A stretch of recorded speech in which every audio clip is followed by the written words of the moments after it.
right now. So we are recording this, and we'll make sure I'll send you a link for that, and we'll get you a link for the recording. So if you want to rewatch it, show anybody, then it's there for you. So welcome.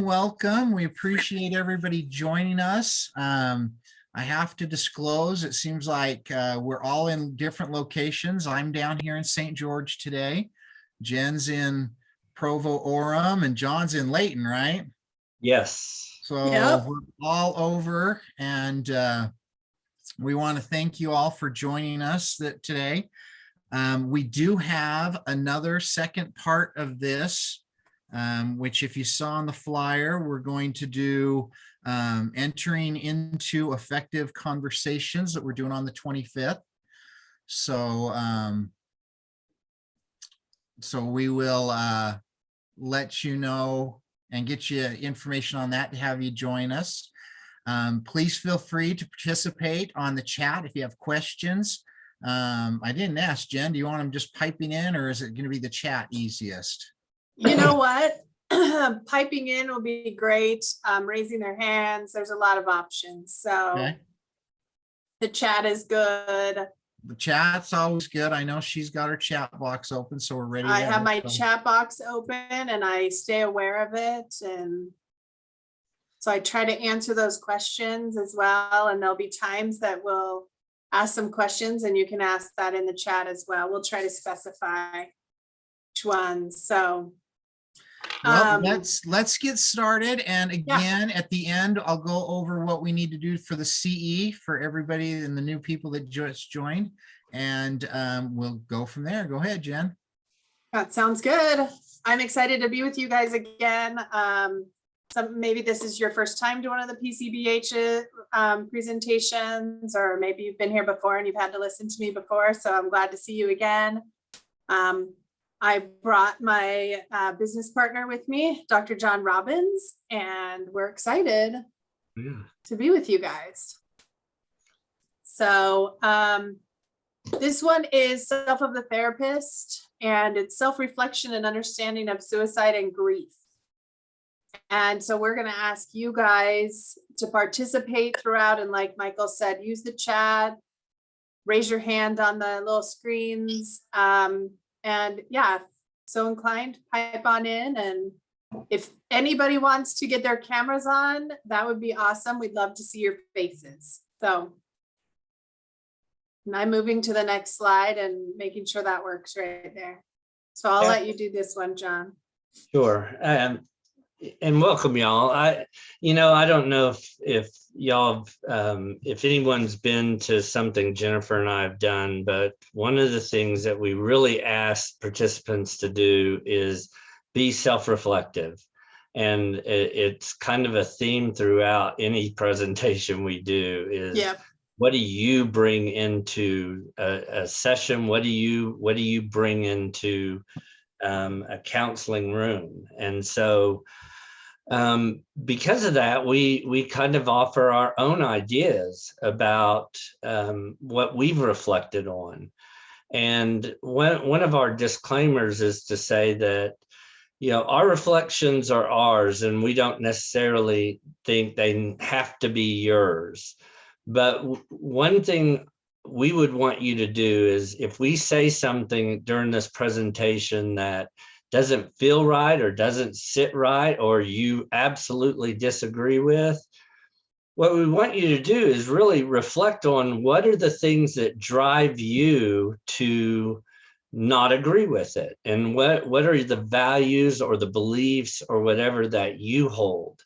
Because I would rather, instead of us try to change each other's beliefs, that we just try to learn and own them and own how they are going to impact us. And by the way, the same thing goes if we say something and you absolutely love it, which Jennifer will say tons of this, and you'll love her. And we want you to do the exact same thing though, is what are those beliefs that drive you to really, that whatever it was said really fits for you. Because what we think is important about anything we're trained in is that we know ourselves and we know what we're bringing into the room. Which is why we think this topic is really important to think Yeah. to do, because part of this started with something that happened with in my life a few years ago, several years ago now, where there were some parents who had a 14-year-old, and they had gotten in a fight. The kid didn't want to go to church, and they were fighting with him to go to church, and basically left it at, whatever. And the kid didn't go. And they went to church, and when they came home, they found him hanging from the ceiling. And about 24 hours later, because it was a friend of mine's friends, about 24 hours later, I was sitting in their house with them, with this couple. And I sat there for about 2 hours with them in just beside themselves. And that doesn't even do justice. But there was this intense emotion, and I didn't say one word for 2 hours, which Jennifer knows is very difficult for me, but I said nothing. And as I thought back on it later and talking with Jennifer, I never read in a textbook, and I never got in my training or in my knowledge anything that would prepare me for something like that. I never read that as a counselor, there was going to be a moment in time where for 2 hours, I wasn't going to say a single word. And I was going to sit with people in their grief. And Yes. go ahead. So as John and I were talking about, this presentation, we started putting things together. We started thinking about who deals with like suicide grief, who's dealing with the families right away, and who's sitting in those rooms with them, and who's dealing with them. And so we thought this would be a good forum to bring it to, because we've got people from school districts here, we've got people from hospitals, we've got outpatient therapists, and I'm sure I'm missing, a population, maybe residential treatments. So we have people who are going to be sitting in this crisis with clients in their most crisis state and their deepest grief and their deepest sorrow. And I know that when I started out as a therapist, one of my biggest fears was suicide. And I don't know about the rest of you. Anybody else worry about suicide and clients? So I have Faye nodding her head, and hopefully they're the right names on here. So if I call you something else, sorry, Faye. Good job, thanks. But hands up, does anyone in here worry about their clients and suicidal ideation? Shelly's got a hand up. Anybody in the comments? Like, just this, to me, it's one of the scariest things that we have as therapists, is having this situation happen to us. So it really impacts how we approach the grief of suicide as well, because we're so scared that it happens. I mean, when I'm dealing with people I have several clients right now who've had a family member die by suicide. And they often say that people say things to them like, well, did you see the signs? Did you see anything? And they feel so blamed for it. That's what my client last week said to me was, I just feel like they're saying to me, you didn't see it and you should have seen something. But a lot of times as therapists, we're asking those questions too because of our own fears. Like, well, did you see something coming up? Because we want to be assured that we can see something, that there's some control. And Tiff here said, Tiff Y, it looks like, it's harder when it happens in your own family as well as clients. And that is so true. Because this really is just one of the scariest things. So we have to be really clear on how we feel about this topic. A lot of times we're like, I don't know even how to speak about it.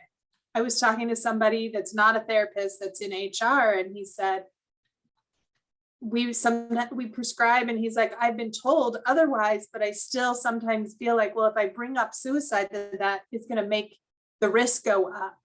There's still these beliefs out there that if we talk about it, it's going to be something, it's going to put that idea in their head. Yeah, and one of the things at the very end of this PowerPoint, we actually have a list of the models of grief, and I don't think we have it in there, but we could put in even different suicide assessment tools. And I think all of us are trained in those things, and we get introduced to those things. And one of the things Jennifer and I believe is that that's jumping ahead. Before, and in fact, I think the models and the assessments protect us from us experiencing, what does this mean to us? How is this going to impact us? And so when we say suicide, what do you think when you hear the word suicide? What does that mean to you? And what's your role when suicide is introduced into the room? I think the words jump on in, keep going. Somebody was commenting. I don't know, we lost them. I think they just weren't on mute. But we do have a couple comments in here that Terry also says, unfortunately, there are beliefs being promoted in Utah that suicide is 100% preventable. And she says, I'm totally in disagreement with this. Yeah. And one of the things Jenny had mentioned, I saw, and we asked sort of toward the end is, what does it feel like for you that you may not be able to control this? That you may not be able to do anything about it? And you may or may not believe that, and that's fine. But if you don't believe that, or if you do believe that, then how does that influence you when there are all these social pressures to control it? Am I the only one, and maybe I feel guilty for saying this, but when it's not in my control, it honestly takes a relief off my shoulders. Like, I know as a therapist, and it's been a concept I've had a hard time accepting, but I can't control what my clients choose to do. I can give them tools, I can give them support, I could give them interventions, but ultimately I cannot take away their choice. And my own brother attempted suicide 3 times and finally was successful. And while I grieve that, ultimately I never felt guilty, even though I saw the signs and we did all we could to help him. I mean, ultimately it was his choice. So I feel a sense of relief that I'm not 100% in control of that, because that's a heavy responsibility. It really is. And I think when we feel like we're in total control, and I really thank you, Tiffany, for sharing that. Yeah. And somebody else in the chat's agreeing with you that they feel the same way. But that's the thing. When we feel like we are in control and that we should have done something, and it is, our fault if somebody dies by suicide, then we don't do as good of a job with them in the room. And Somebody else, John, is talking about the liability piece. Yeah, and I think, Yeah. we need to think about what is the social influence on us regarding suicide? What responsibilities do people place on therapists? Even Tiffany, I love what you had to say. And yet there are some processes in place that may go against you or disagree with you. And so to think about what are those social pressures that we have on us?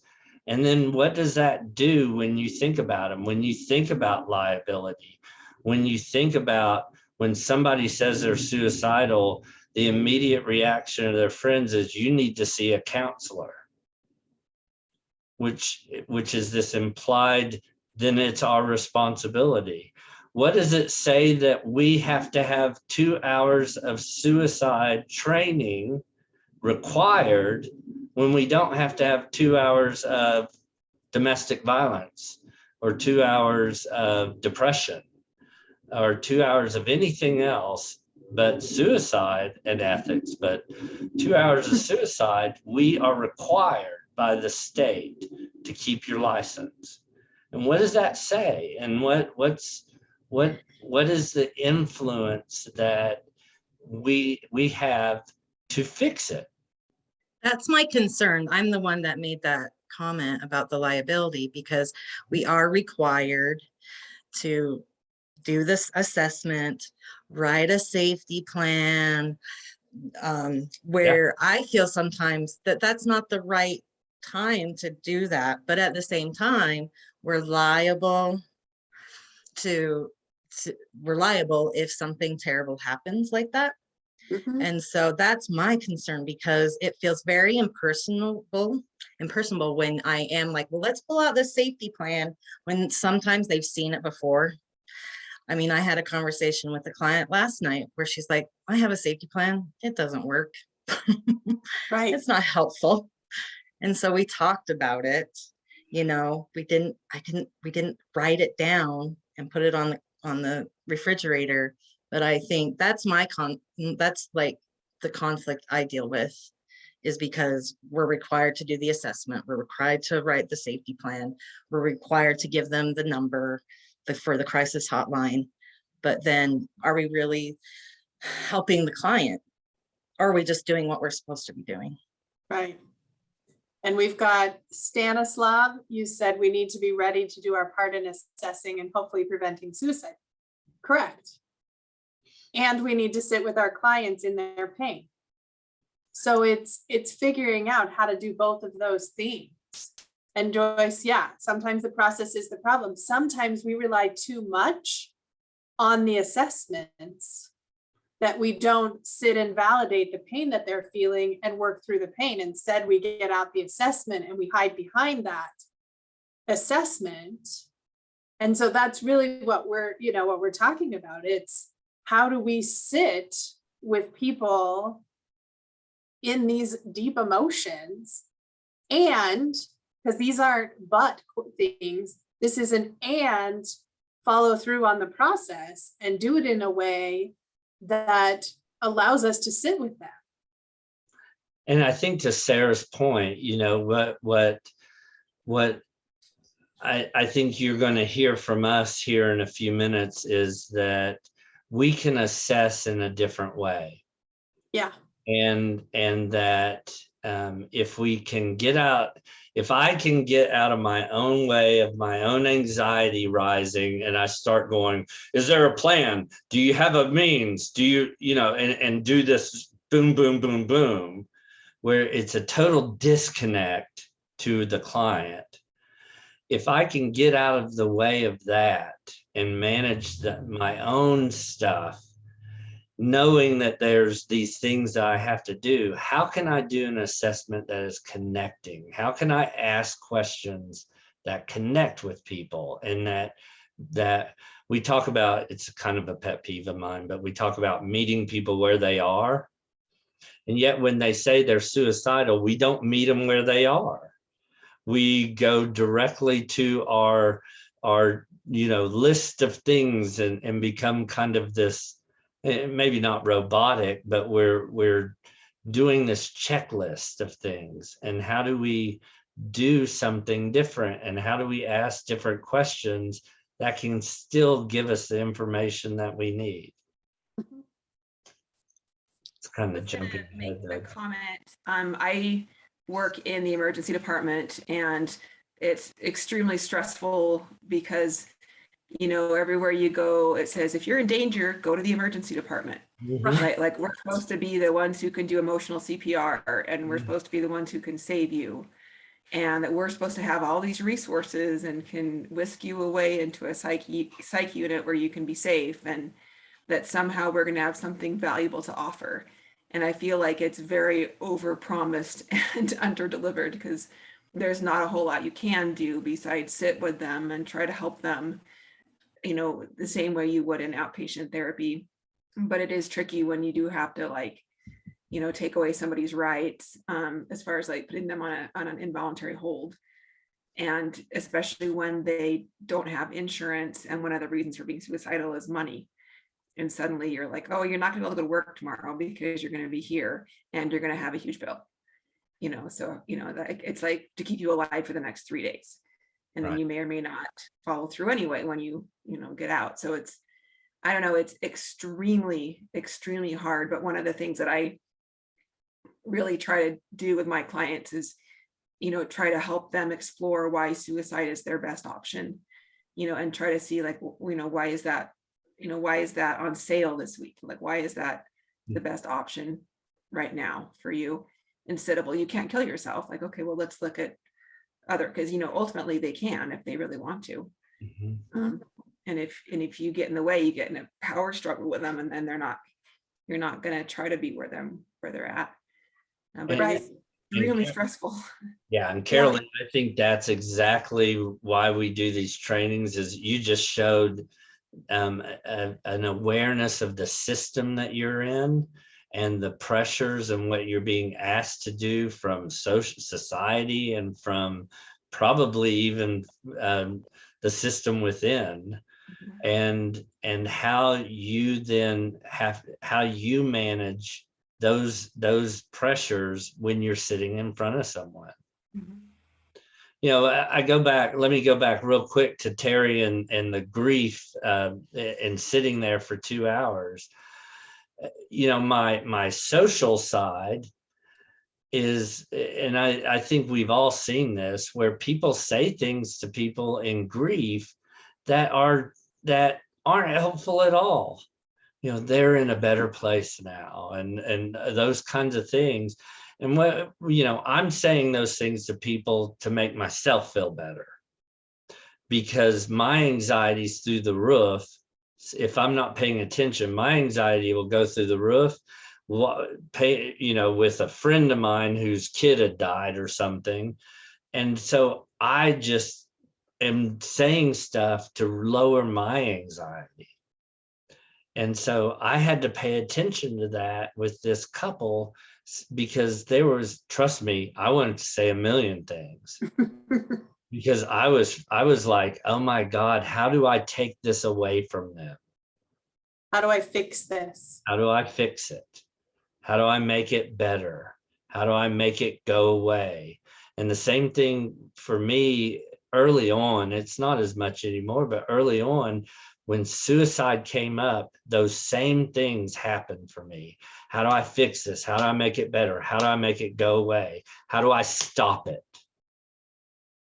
And those things put pressure on me to do stuff that weren't connecting to what was happening with the client in front of me.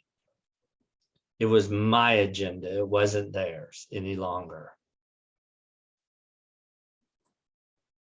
Yep. So Jennifer, I think the next. I'm going to move to the next slide, but my mouse just went crazy. So sorry, I'm having a little bit of a fast. moment. There we go. So we look at for ourselves to kind of get a gauge on where we are in this process. It's asking ourselves these questions. What do we believe? Mhm. You know, really sitting with somebody who's dealing with suicide grief, with a family member or a friend, somebody who has died by suicide, we're asking all these questions. Where do they go? Is there life after death? Mhm. Can I communicate with them? Will I be reunited with them? And these happen just in your basic grief situations. But then we think about with suicide. Well, is suicide a sin? So maybe I won't ever be reunited. Maybe they're sitting locked behind, they're in some purgatory place and they're being punished for their behaviors. I mean, there's a lot of those things that people who have family members who've died by suicide hear about where their loved one is. And so we have to ask ourselves those questions because we're sitting with these individuals. And I think if you go to the next slide, I think Yep. another part is that the individuals have to hear from social, their friends, and what does it mean to tell your friends my wife died by suicide, as opposed to my wife died by cancer? Cancer.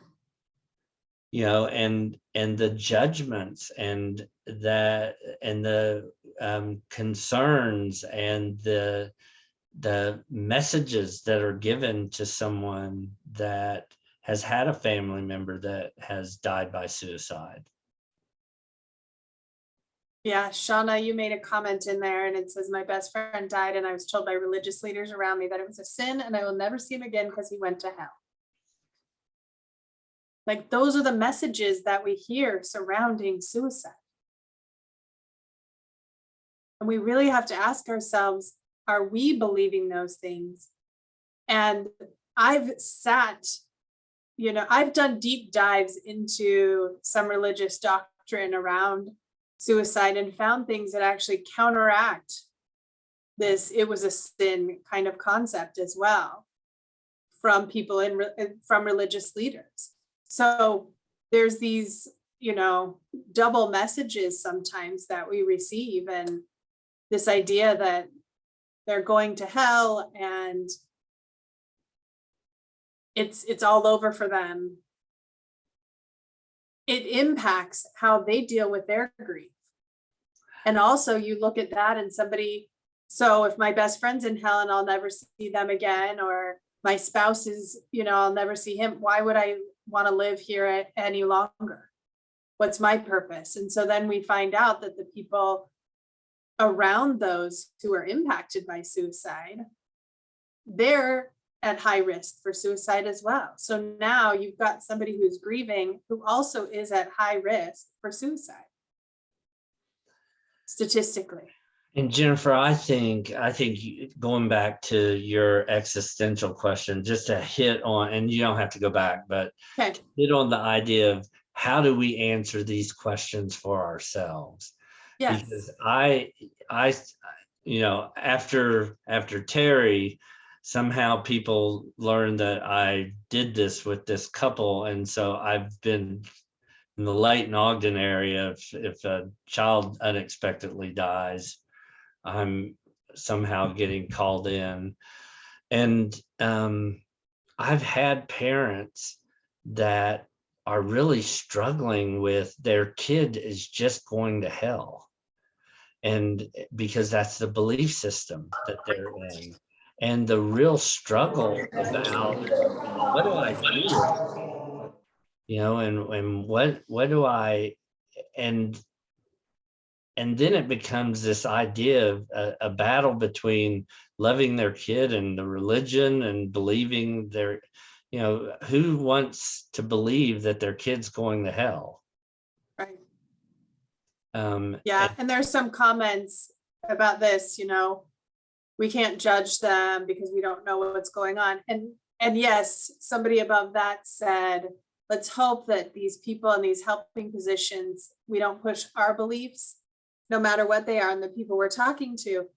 The only way we can do that, that's kind of our assertion here is that the best way we can do that and make sure we're not pushing those things is that we're aware of what they are.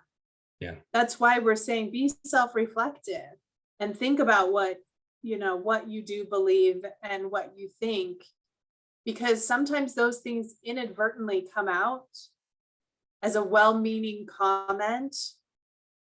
And that's why we have to be so aware. That's this whole idea of self-reflection. So I totally agree with you. Yeah, I'll go as far as this, and some of y'all, this is kind of being just This is when John makes some controversial statement. this is being a little provocative, but when we try to stop somebody from committing from trying to commit suicide, when we try to stop someone, we are pushing our values on them.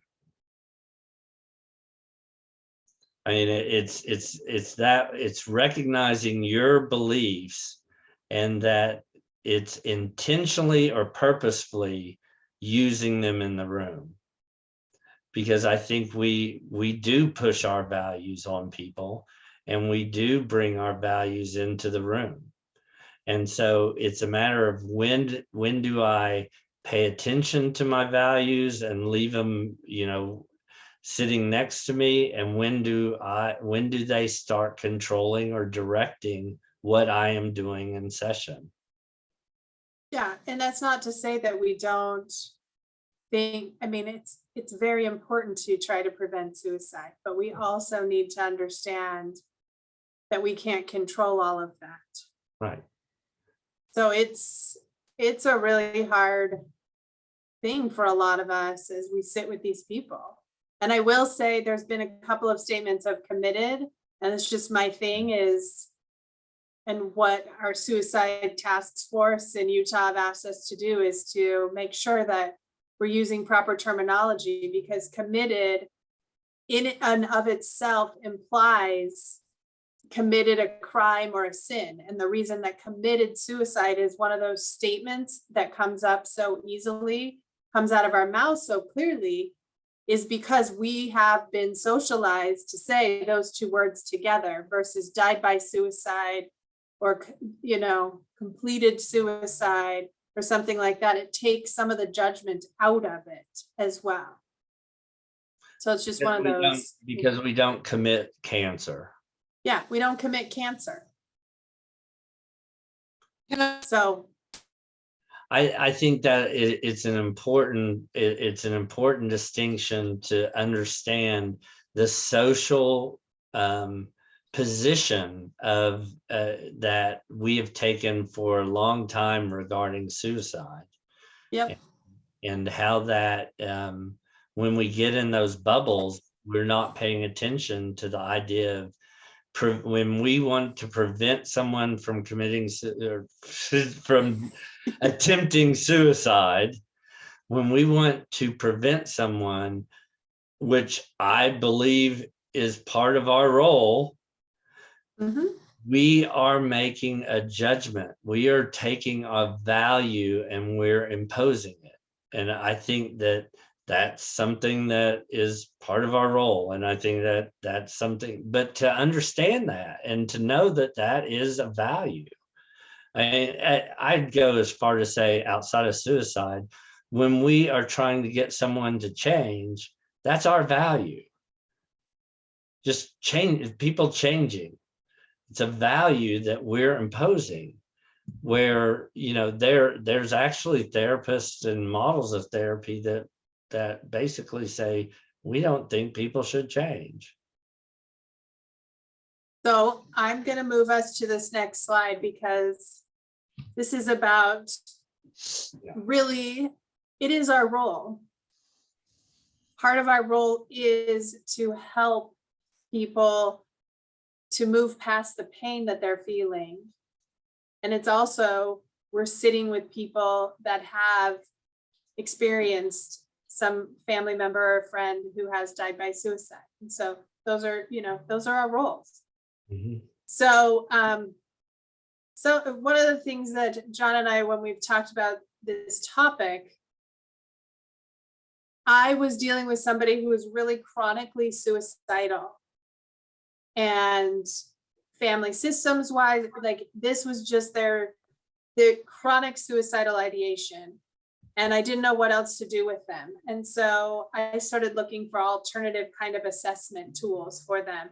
And just like Carolee, you said, why is suicide on like the best, it's on sale today? Because we really have to understand that. And so we've put together these questions of who do you need to say goodbye to? So if your plan is to die, who do you need to say goodbye to? Who'll be happy when you're dead? Who's going to be the most sad about it? Who do you want to find you? And what do you think you're going to look like when you're dead? When you start to look at those things, these are assessment tools and questions that also generate a lot of material about the pain, a lot of things that you can talk about and talk through the pain that they're feeling. So one of the things to think about is when Jennifer says these are assessment tools, they're also prevention. Because what we know about suicide is that people disconnect from people. They become disconnected. So if you're asking who do you need to say goodbye to, you're asking them to connect to someone. You're asking them to think about someone other than self. And so if they say, I don't know, that's an assessment. They're disconnected. But if they have 3 or 4 people, it's also a matter of, you can then ask about those people. Well, what would you say to them?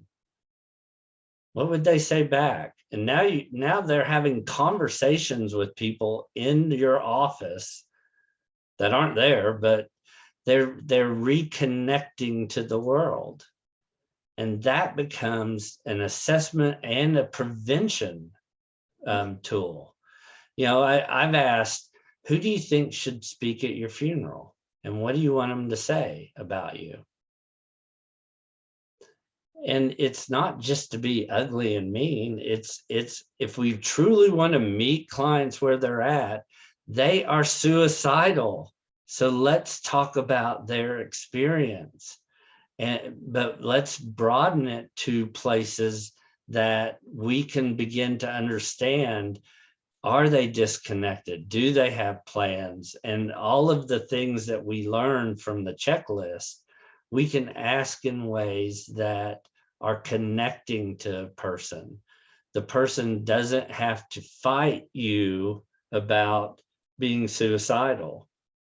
You just allow you allow suicide to be in the room. I've always said, if somebody tells you in the first 5 minutes they're suicidal, you got 50 minutes with them. You don't have to go into, oh God, we got to get them to the hospital right away. You got time.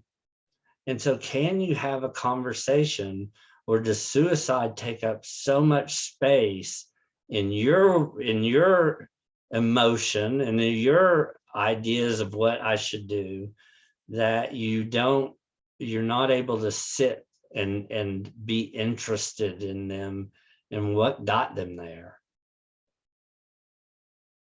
and what it's like to even be there.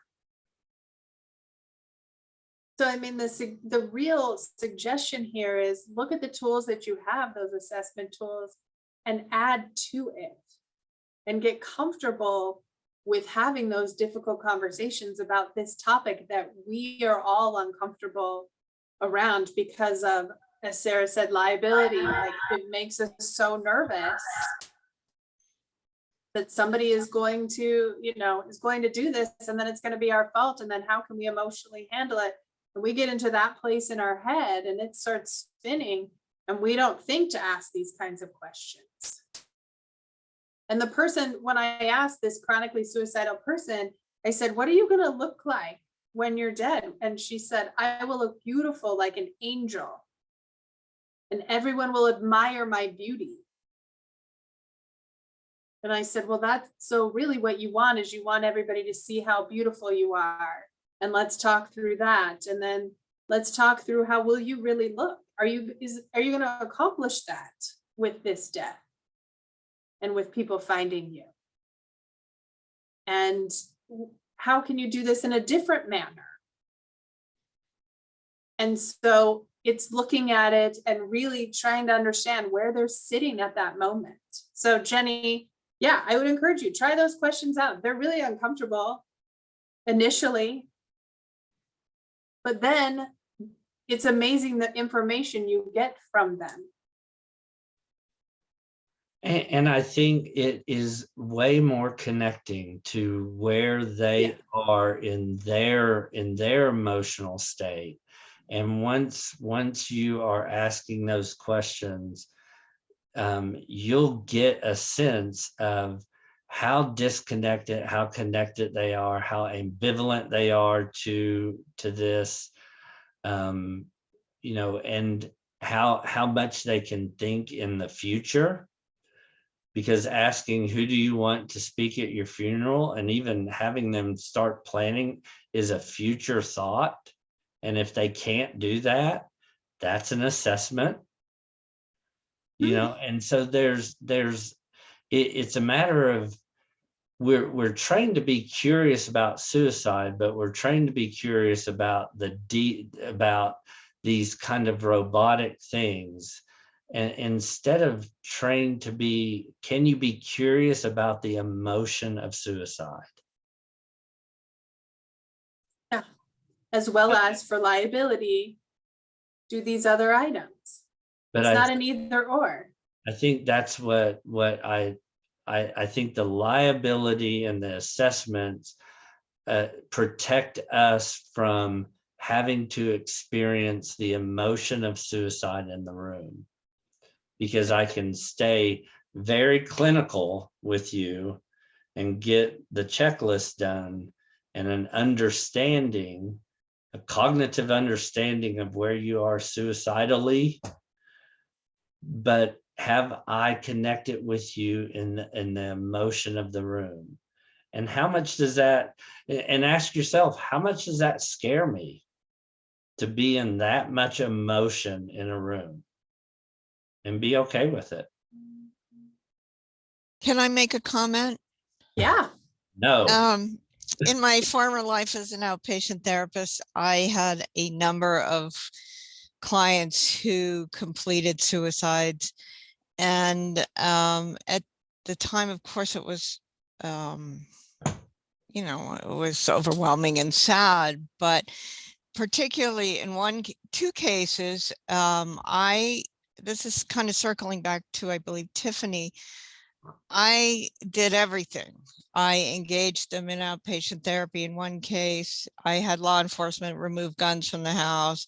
I had them put on antidepressants. I hospitalized them in Provo. Well, actually, I arranged for a hospitalization. I had family involved. I had this person medically cleared in our ER. He wanted to go home and pack his clothes, and he blew his brains out. You know, and ironically, I later had a young police officer as a client who was quite depressed. And this officer somehow felt that they were responsible for that suicide. So I was actually able to say, wait, you weren't. This was my client. But I had another client who was from out of state, sent up to UVRMC, did all the good work. Family flew in from out of state, took them to their home, set them up in counseling, ended up suiciding. I think if our heart is in it and we're present and we document and we connect, then ultimately we can't be in someone else's mind. We can only respond to what they're telling us. And somehow we have to learn to let it go. Right. Yeah. And I think those are great. That's really what we have to look at. It's like, yeah, we have to do all these things, but we also have to know that ultimately each individual has their own free choice, you know, on the decision they're going to make. And so we have that time with them. But it's this interesting idea that we all as society tend to feel like it is our responsibility which in some ways is really great and in some ways is not. And so then this slide that I just put up, this counselor as survivor, as you're talking, Terry, this was the next slide. Often that same feeling of hopelessness that the client has felt becomes, what our survivors feel. So then we feel ultimately responsible and we start to get in that hopelessness. So it's this whole idea, and the reason we're talking about this is so we can start to look at ourselves. Like self of the therapist is so important as we're doing our own work and we're looking at our own emotions and what we bring in. And we definitely were told, when you walk through the door, no emotion, you're supposed to be a blank slate. Well, that doesn't happen. We are wired for connection with people. And we want to save them. We want to fix them. We want to help them get better. That's why, I don't know a lot of therapists who went into the field because they really hate people and they really don't care about anybody else. So we have to look at what we're bringing in and how we approach this topic. Oh, sorry. Go ahead, John. I'm just going to move to the next slide. Yeah, one of the interesting things is that, we're taught one of our basic counseling skills is empathy, and empathy is being in the other person's shoes or experiencing what the other person's experiencing. And what you've probably already know is that our clients invite us into their world, and they invite us to experience what they're experiencing. And so when we're talking about grief or when we're talking about suicide, there are invitations to feel that grief.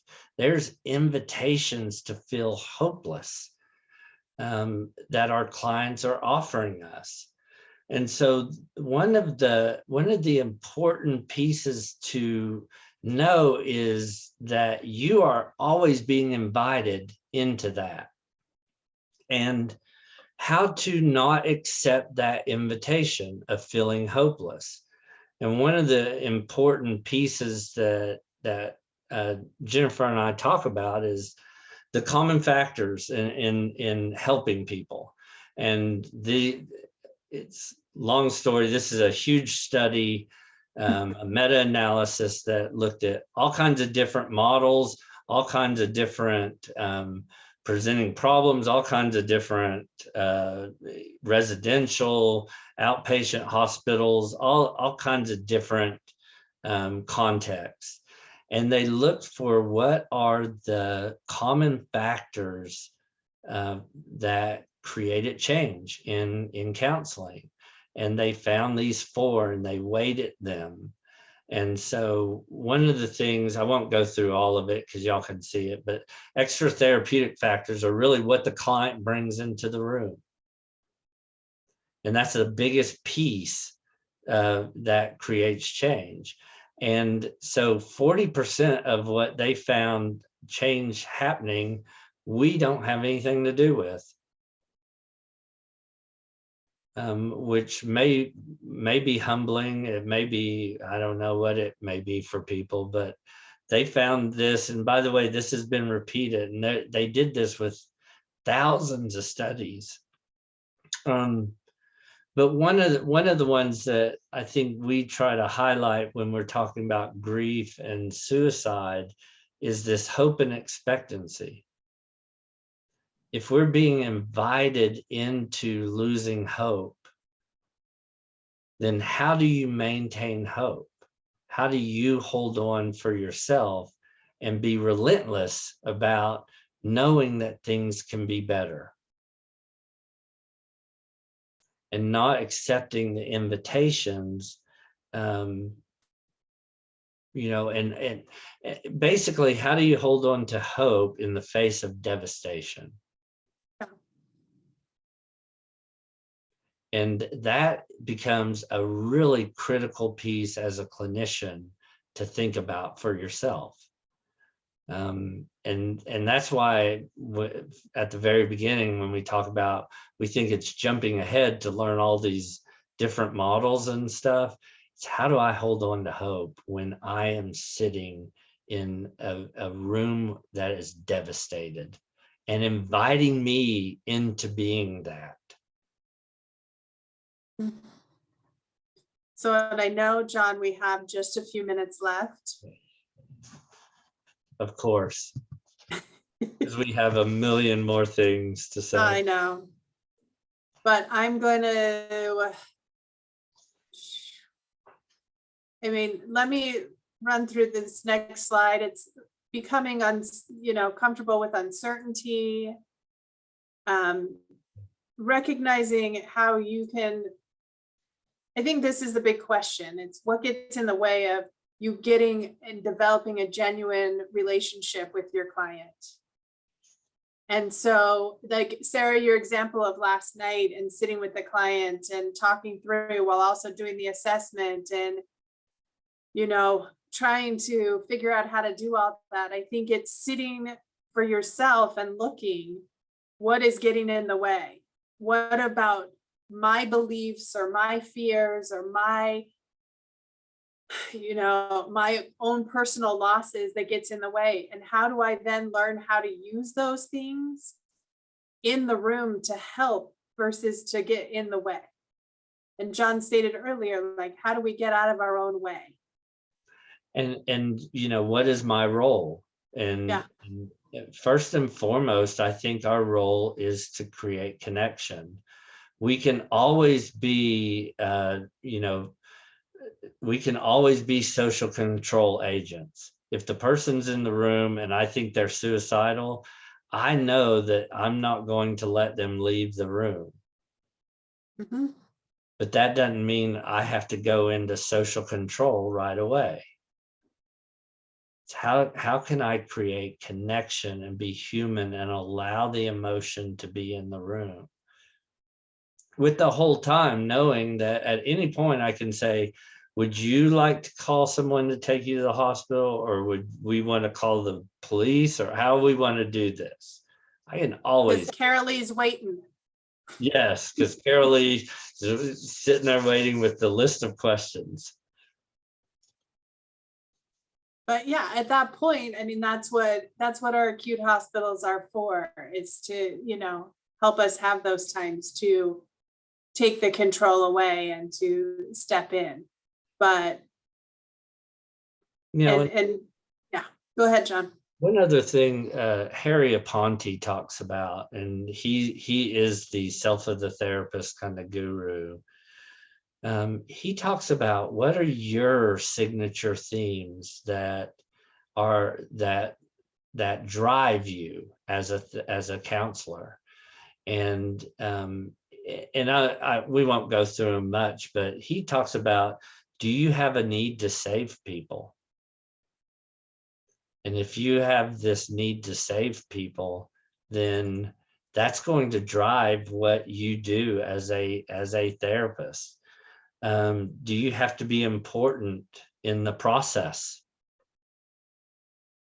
Do you feel like you have to bring yourself into the process? Do you feel as though your role, are you being intentional? Or are you just doing something that feels familiar and comfortable? Oh yeah, this is intentional self-reflection. And I've just put up this slide, and people are asking in the chat. Michael will send out a PDF of this, so it's smaller and doesn't explode your email. And there's a lot of information in here that we try to get through, but this is such an important topic, it's hard to do so. But there's this slide too on what clients say get in the way. Clients know when we're getting anxious, and when they bring up suicide and our anxiety goes up and we pull out our papers, they sense that and they're reporting that. And I think when we go into this kind of rote kind of suicide assessment, it communicates our own anxiety. Yeah. It communicates, oh, now my liability meter has kicked in, And I'm doing all these things to save my behind or cover my behind. And I'm going to create a safety plan, and I'm going to do these things.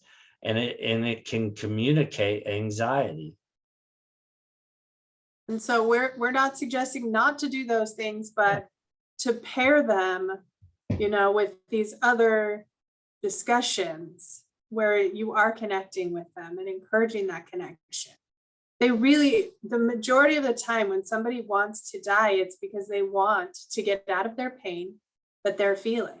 And so we want to sit and understand their pain, understand their emotions. So there's some signature themes in here. And let's look at what we can bear. You know, where our job is to bear witness with our clients.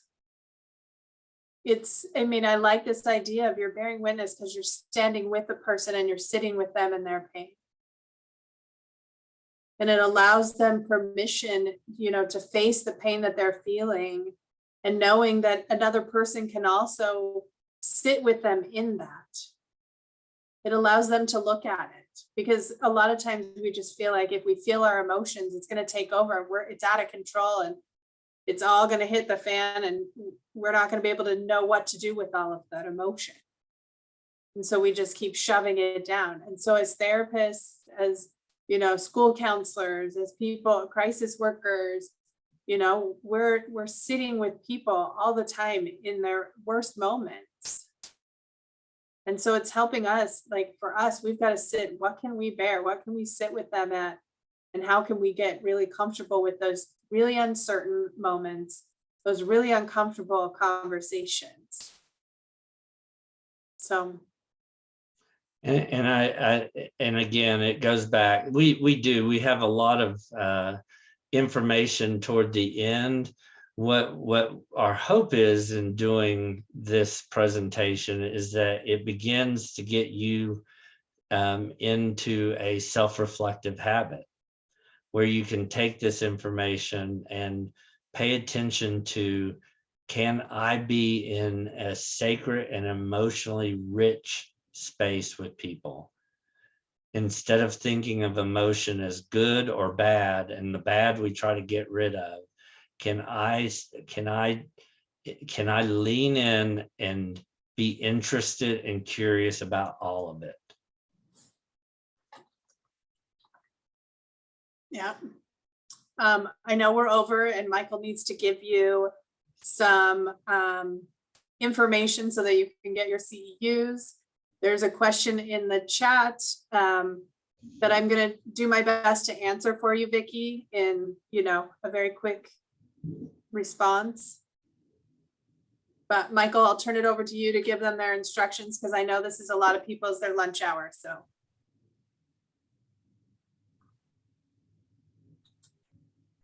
You're muted, Michael.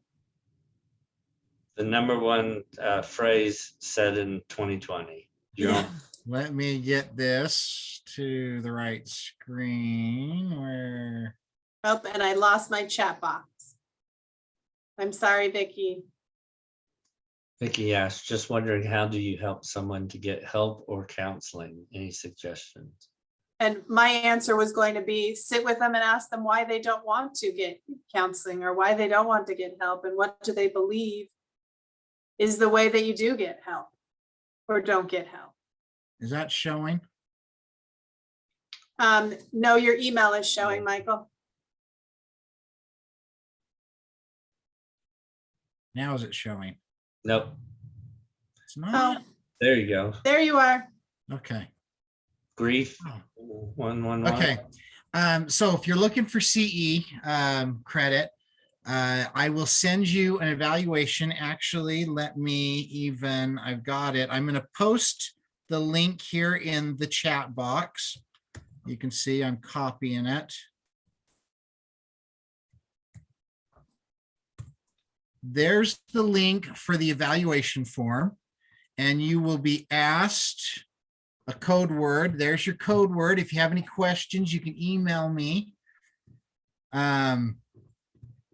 But the only other thing I can think of is, yeah, we'll be back in 2 weeks on the 25th. So we'd look forward to you joining us. I'll send a copy of Jennifer and Dr. John's slides and a link to the recording. And thanks for joining us. Yeah, I wish we could go longer. This has been a great topic. I just had Mikkel, do you see the code word? Oh, there, good. Someone typed it in. That was me. Okay, It looks like wonderful. somebody's saying they can't access the link though, Michael. If you cannot access the link, because I do know we have some hospitals that have firewalls, some government agencies. If you will email me, I will send you that link. And that way you can tell me what email to send it to, and you can open it up at a later time on the message. And I will, in case that got bumped down a little bit, there's the link again. So thank you for joining us. If there's any questions and you'd like to stay on, I think John and Jennifer will answer those real quick. So Yeah, we will. Thanks, y'all. Thank you guys for coming and for being active participants Yeah. and for the work that you do every day. Somebody said that they do a grief support group for survivors. I love that. And Yeah. I'm very appreciative of the things that you guys have shared today and the vulnerability shared. and I have to say, I do know there's a lot of support groups in different towns and cities. Reach out to us. We've got reps in just about every city that we can kind of connect you to any of those and any resources in there. I know I cover everything from Provo clear down to St. George. So yeah, there are a lot of resources out there. And Eva, I absolutely agree with you. I mean, Yeah. as far as the two topics, we kind of put them into one around suicide, but without a doubt, there's a lot to be said about both. Absolutely. Thank you very much. This is very helpful. Thank you. I especially appreciated your comment about the invitation to feel their hopelessness. Because I have worked with individuals earlier in my career that I was starting to feel as hopeless as they were. Mhm. And it took me a while to kind of realize what was happening there. And so I appreciate that a lot, that, to recognize that. Also, I think it's so important that we have our own support. Mhm. Therapists often work solo, like myself, others that you can talk with. We're really out on a limb sometimes, and it can be kind of lonely. And so having other people, other therapists to talk to is really, really helpful as well. So Absolutely. agree. I think you're right on the money. I think this is an isolating profession. mhm. And if we're not intentional about it, we can become really isolated. And Mhm. I've never seen anything good come out of isolation, Yeah, except for the pandemic. But yeah.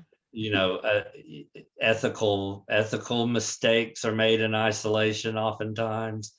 Yeah. People's problems, when you add isolation to them, become bigger. It's just, so I appreciate the comment, Eva. Okay.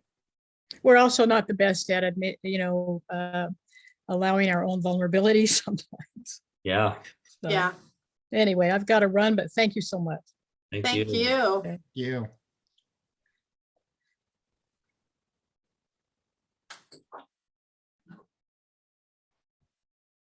Okay, I have a question. Yeah.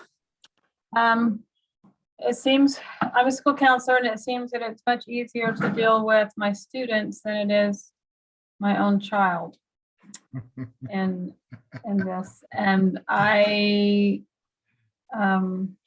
was just honestly struggling last night on the phone with a child that is, has been admitted to inpatient and feeling very hopeless. I cried myself to sleep last night. Sorry. So I guess, how do you deal with that? How do you help a child that is feeling like no one can help them? That's her biggest nightmare, is that no one can help me here. And Well, the I parent- think, go ahead. I think that a big part of that is, you know, as a school counselor, you're able to have that objectivity, right? Because they're not your kid. And when it is our own kid, our own situation, you know, it becomes a whole different matter, right? Yeah, exactly. And I think it's important to acknowledge that, because we oftentimes feel like, well, I'm the helping professional, so I'm supposed to know what to do in this period of time. And, you know, cognitively, maybe we do, but emotionally, this is one of the scariest things that we go through, is something with our own family members. Right. I do think that validation of your child is an important part of it, and understanding it. And a lot of times it's utilizing the support of those therapists that are sitting, you know, in the hospital with your child and trying to hear them, and taking your expert hat off as much as you can, and being Right. willing to be vulnerable in that moment. I think that's the hardest thing, but it's also the most effective part. You know what I mean? Yeah, she just says she just feels so lost, and her therapists are saying, what can I do for you? And she's like, I don't know. You know? Yeah. Meanwhile, time is ticking and she's about to go stir crazy, and she's not better after 3 days, or 3 horrible days. And I'm like, wow, we're paying an awful lot of money for you to not be feeling any better yet. Is this really the thing to do? This is what I thought the next step was, you know? Well, I think it's the next step in the crisis intervention, but then from there, there's several other next steps. And oftentimes I encourage family members too to ask those questions. It's like, you know, what do you imagine everyone will feel like? What will you look like? What do you want to accomplish by not being alive any longer? And trying to really understand where she's coming from, because she is lost. So now let's figure out, how does she figure out how to get found again? How does she find what she needs? Because a lot of times therapists, we ask those questions like, well, how can I help you? Well, we have to do better at asking those questions in a different way, because the person in front of us a lot of times doesn't know. If they Right. knew, they would probably have already done it. Right. So we have to ask it in a different way.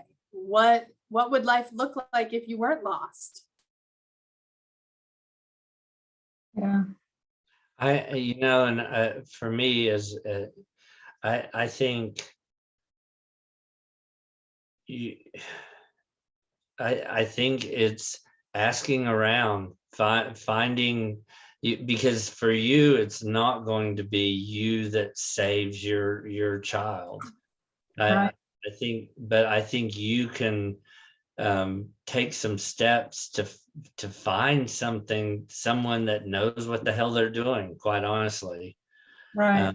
And that may be you know, finding out from other parents, or because right now you're not a school counselor, you're a parent. Right. And so you to embrace that you're going to be human about this, and it's going to be scary as hell. Yep.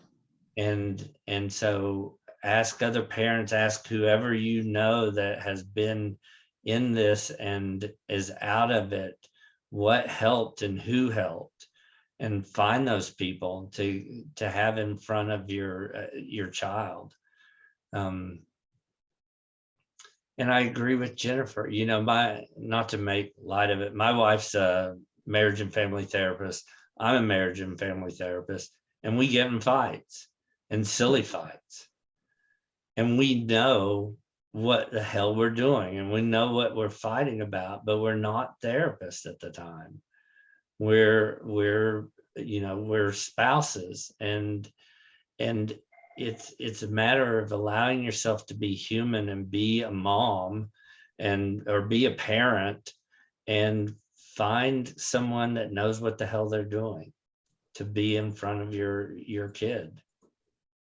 Because I think that's, for me, that's what helps parents, is feeling as though they've advocated as much as they could for their kid.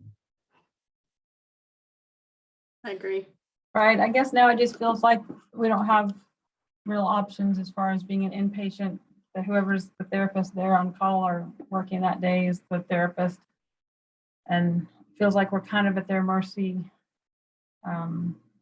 A lot of people's mercy to know, when we can take charge and take the next step. Yeah. That's And hard. That's hard. Deanna, about 3 years ago, well, I'd been at the hospital, maybe it was 4 years ago. I'd been at the hospital, and I have a daughter who has attempted twice. And I know what you mean. It's like, how did I not see that when it was going on? And especially, I work for the hospital. And that's just it. In the moment, we didn't recognize the triggers. My wife and I now can see some of those triggers when they happen now, but it's been years since it happened. But it's tough. And there is options, there is help out there. And it's hard to see right now, but there is hope that'll happen out there. And however we can help, just, reach out, let us know. Like John said, find those sources that can help you through that. And I think when I talk about being relentlessly hopeful, for me, it's not about talking someone else into being hopeful and having hope. It's just that you are in the interaction with people, not allowing yourself, whatever that takes. And for some people it takes, all right, this system's not helping. So once this is done, I'm finding the next person to put in front of my child. But how to be relentless for yourself, and not how to talk someone else into being hopeful, because you can lose hope real quick trying to talk somebody into being hopeful that doesn't have hope. And so it's just a matter of deciding for yourself, this is the hope I'm going to hold on to, that maybe not at the moment, but there are other things that are going to happen for this girl. Mhm. Yeah, Thank you. thanks for sharing. Yeah. And Michael, I think your story is that's it. It's a matter of, there was something else that was going to happen. And how can I be, I don't know if this is the right word, but how can I be excited for what's going to happen next? How can I honor what's happening right now and be excited for what's going to happen next?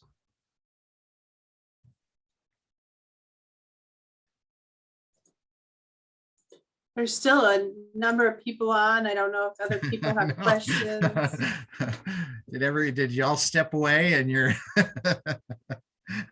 still logged I'm on? not required to stay on. I don't know if people know that, but I see some faces still of people on, so.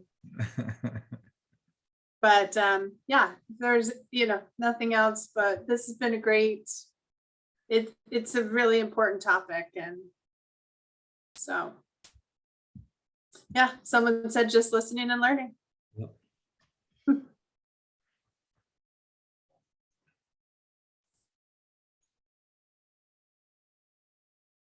So anyone else?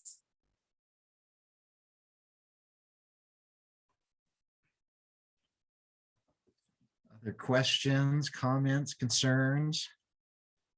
So the next one, what date is that? The 25th. That? And it will be, let me just look at a different screen here. January 25th. January 25th, we're gonna adolescent themes of engagement, entering into effective conversations. Oh, So- Will you guys be sending out a link for that if we already signed up for this See Each Day, or how do we sign up for that one? It'll be a different Zoom link. So what I'll do is when I send the certificate, I will probably also have a registration link for that class also. And then we'll also kind of get it out to everybody too. But when I send the certificate, I'll try to remember to get that link also attached to the email, and you can just register for it then too. That would be wonderful. Thank you. And Michael, I just made a PDF of this and I'll get it over to you right now. Okay, perfect, So you can send that out to everybody. Yeah. perfect.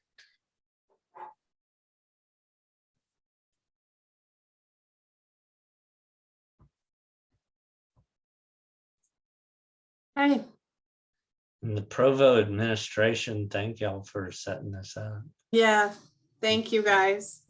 These have been a blast to do. I've loved getting to see everybody and see everybody come back for next classes and stuff.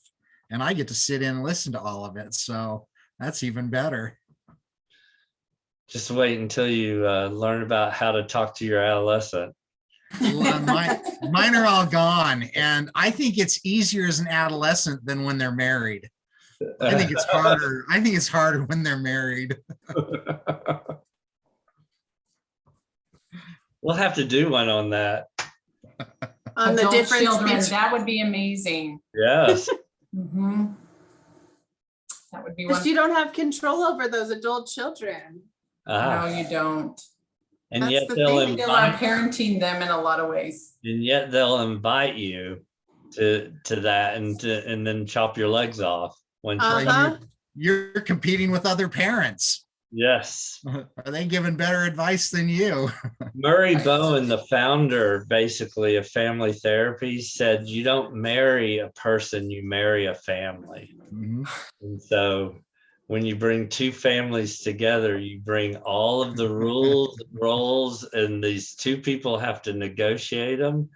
And if they lack boundaries and they let other influences in, it's really interesting to look at his stuff. It's really funny. Does he also look at it as, I mean, what about if one of the kids has divorced parents?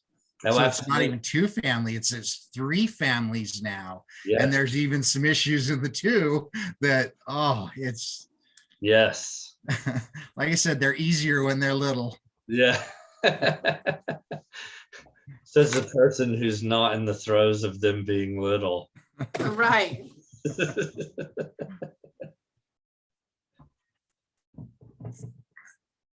Awesome. Thank you, guys. This was wonderful. Yeah. Thank Yes, you, thanks Brianne. Yes, and we look forward to this next one, and yep. So cool. Very Okay. good. Anybody just sitting? Oh, now there we go, a few. Okay, I'm sending it right now. With the Perfect. PDF. So do I Yeah. need to do anything for PDF wise, or I guess it's just a PowerPoint, huh? Yeah, it's just the PowerPoint, but it's a PDF because then it's small